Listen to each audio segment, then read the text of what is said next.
This is a reading from Ask and It Is Given by Esther and Jerry Hicks. You have the ability to direct your own thoughts. You have the option of observing things as they are, or of imagining them as you want them to be. And whichever option you choose, whether you are imagining or observing, is equally powerful. You have the option of remembering something as it actually occurred, or imagining it as you would prefer. You have the option of remembering something that pleased you, or remembering something that did not please you.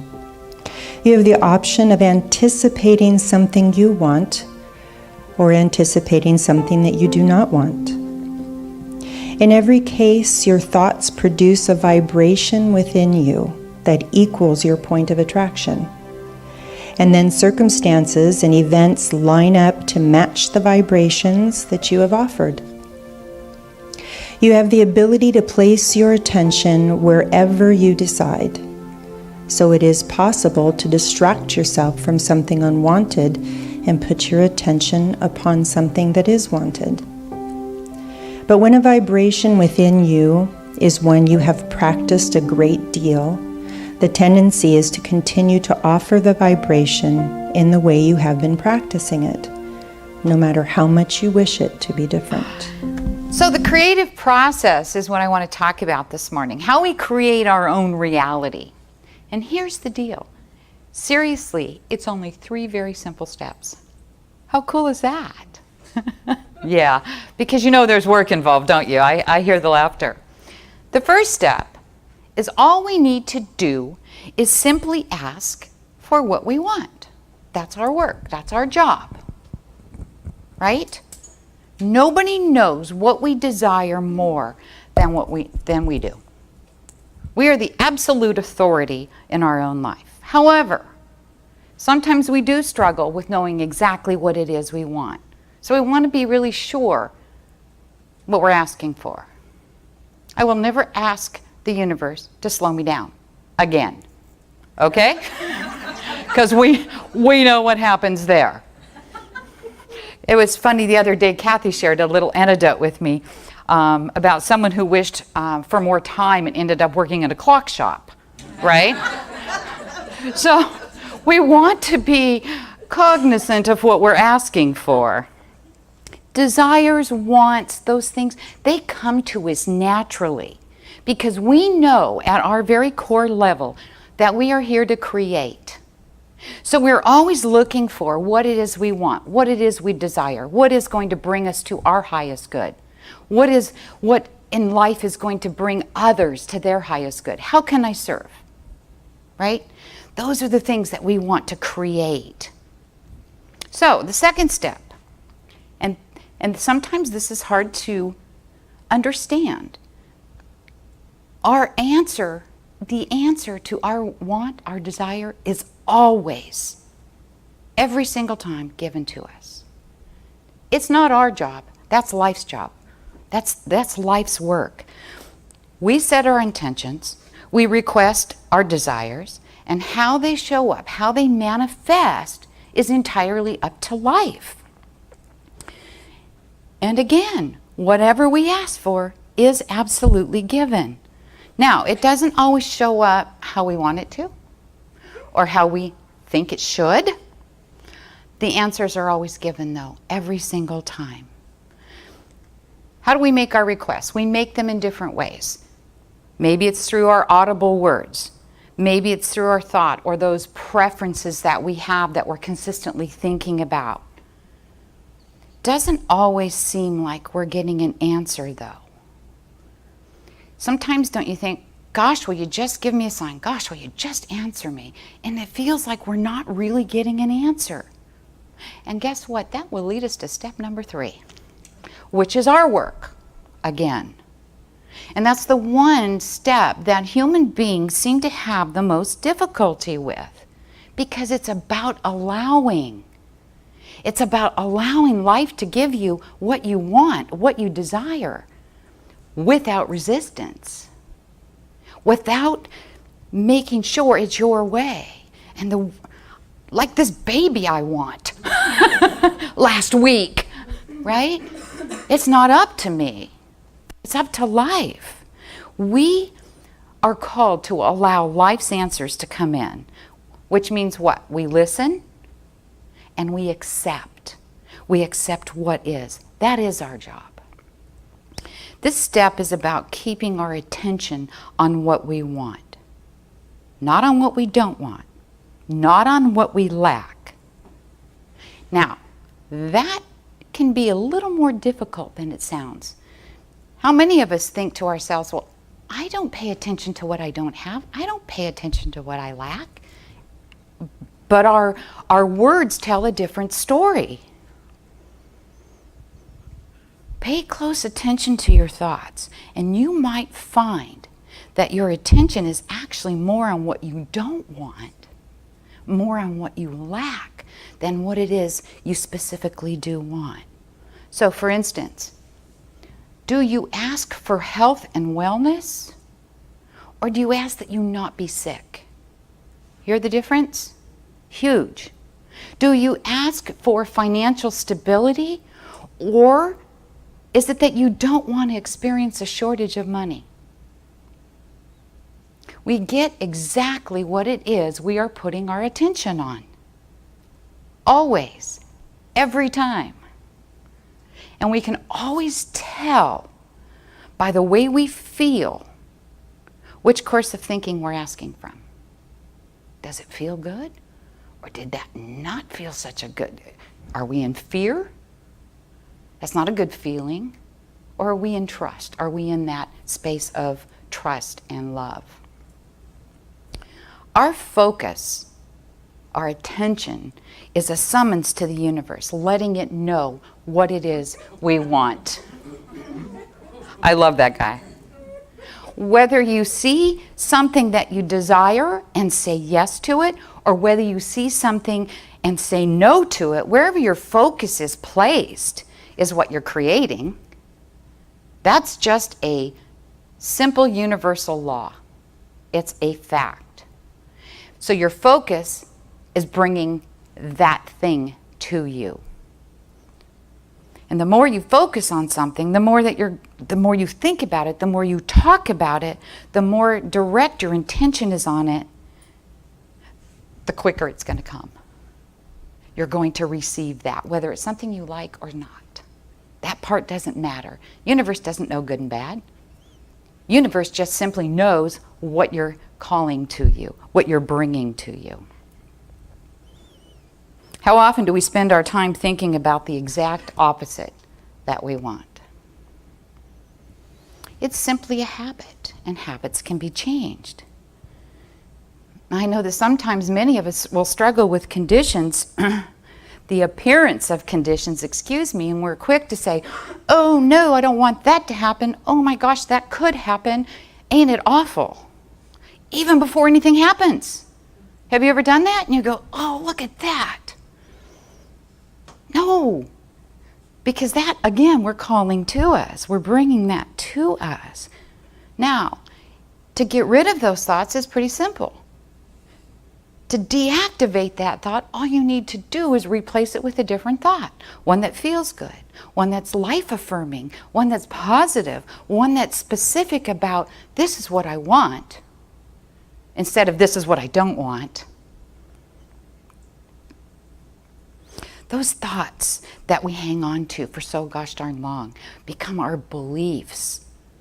And the longer we have those thoughts, the stronger the beliefs become. It makes sense, doesn't it? Because we're reiterating it. I love this quote from Robert Oxton Bolton. He said, a belief is not merely an idea that the mind possesses, it's an idea that possesses the mind. And isn't that the truth? And moving away from those beliefs can be work. And here's the truth. The only thing limiting us in our life is our belief about limitation. That's the only thing stopping us. And that belief comes from those thoughts that we're thinking over and over and over again. So our attention really needs to be on what we want. Because the harder we push against those unwanted things, the more we're focused on them, and the more we're aligning ourselves with those unwanted things. Does that make sense? The creative process is working all of the time, whether we consciously realize it or not, whether we understand it or not, whether we know it or not. It is always working. So, time to make a choice. We can choose to go along like we have been in our life, hoping and wishing and hoping and wishing, blaming life for experiences that maybe we've had that we'd rather not have had. Or we can begin with deliberate creation. Deliberately creating the experiences in our life, seeing life as the beautiful gift that it truly is. Enjoying each experience and gleaming from each experience that which we need to learn. So, what then is the magic about deliberately creating? How does that happen? I know what has worked in my experience, and I want to share that with you. The first thing you do is you have an idea, or we're going to call it a passion, something that just won't let you go. Have you ever been there? It just keeps coming at you, no matter how much you try and ignore it. It won't leave you alone. So you begin with that vision. You go, wow, wouldn't that be awesome? Why can't that happen? And then you find other people to join that journey with you. The other people that share that same passion, that same love. And you stay focused on that goal. You appreciate every single bit of progress along the way, even though it looks like you've been kind of knocked around. Even though things aren't looking the way you think they should look and in the time frame you think, you don't want to become discouraged. You remember life is doing it in its own time. Everything in divine timing. And the next thing you know, you're celebrating 8 years of being part of a spiritual community with the most loving people in the world, I know that's true, that you would likely have never met otherwise. How amazing is that? What a gift. Now, if I am totally and completely honest, and oh, why not? Had I realized when I first started Common Ground out in Corona that this area was considered a mini Bible Belt, I would have never done it. You know why? Because I would have focused on that. I would have focused on the reason it couldn't happen. So, life kept that information from me. I don't know how, because everyone in the world knew it but me. And that's the truth. Life kept that information from me. And the other part of that, which is really exciting to me, is that you have created this experience deliberately right along with me. I need you to hear that. I need you to know that. This is part of your creation too. At some point in time, you held an intention of finding like-minded people to be with. I know that's true for every single one of you, or you wouldn't be here. You held on to that thought either consciously or unconsciously, and you were utilizing that 3-step process that I opened up with. You asked, your request was honored, and most importantly, you opened up and you were receptive to the answer that life gave you. You did your part in helping bring forth your deep desire. So, you do create. You co-create with life all of the time. And the simple key to creating is this: align yourself with whatever it is you desire. That got you here. And look at the relationships that you've built, the people you've met, the things you've done and learned, who you are.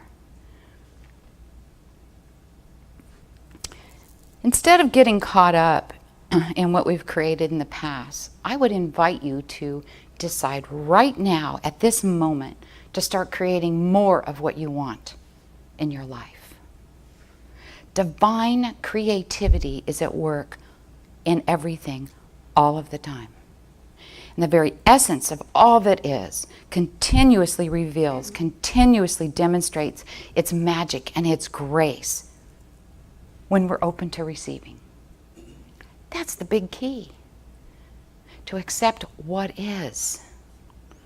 Life will continuously bring about something beautiful and creative when you allow it to be so. That's your work. We can celebrate that the past is behind us, that all those fabulous and not so fabulous things that happened were grand lessons for us. They bring us into the present where we can see very clearly that those situations, those circumstances were for our growth. Valuable lessons on our life path. At the same time, we can also celebrate the future. It's a blank slate. That's huge. One thing that this book reiterates over and over and over again, and I love it, and it is in my brain, is you can be, do, and have anything you desire. Anything. And I know that's the truth. Life is waiting for us to paint the picture of the life that we want, just as we want it to be. And all we need to do is allow that universe, the infinite, to express itself through you. Allow the infinite to see itself through you, to express itself through you, to think itself through you, to experience life through you. That's what you're here for. At the deepest level of your being, you are creative. And when the universal intelligence is flowing through you without resistance, your life will flow with effortless ease. You will smile at everything, even though it may not look like you want it to. That is the experience of grace. Letting go of our resistance and allowing life to do its job is what frees us up to become more creative, more life-affirming. When we do that, circumstances begin to feel harmonious. Synchronicities, coincidence, they show up all around us. They always do, but we notice them more when we're in that flow. We find more harmony within ourselves, more peace, more joy. So I want to close with this thought this morning. The answer to how we can consciously create our own reality is really very simple. Pay attention to the way you feel as you deliberately choose your thoughts. Deliberately choose those thoughts that feel good when you think them. And keep your focus on what you do want. Thank you so much for being here while I shared this truth as I understand it.